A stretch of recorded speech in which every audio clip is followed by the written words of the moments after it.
Marantsika ny tontolon'ny taranja bola lavalava dia ny fankalazana ny faharoapolo taona ny seksiona Ambohidratrimo izay nikarakara lalao maromaro omaly sy androany teny amin'ny Kianjamaky Andotapenaka.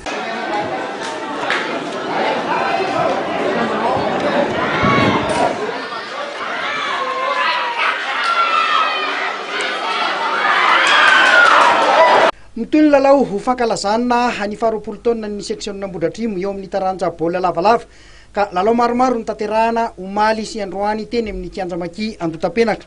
Ity arahantsika amin'ny sary ity dia ny feonan'ny Rosaklibo manao akanjo fotsy sy ny Arka Ambodimita manao akanjo maitso. Ry zareo Rosaklibo teto no ny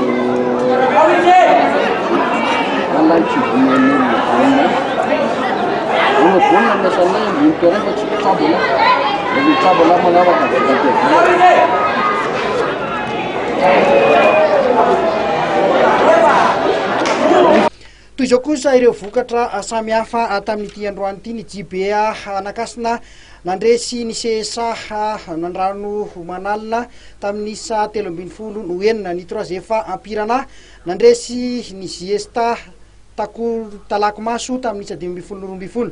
Kolombiana Tanety nandresy ny CSA Anambomanarina tamin'ny isa 4 ny Fimady Ambodro dia nandresy ny USTR Talatamaty tamin'ny isa 214. Ny Ankoay niondrika nanolona ny RFA Anakazomanga tamin'ny isa mavetra 7 ny RCI ny Vato ihany koa dia niondrika tamin'ny isa mavetra nanolona ny Zesa Tomadinika tamin'ny isa 473 ary ny TMM 2A dia nandresy ny RB 2A any Betafo tamin'ny isa 7 no otra.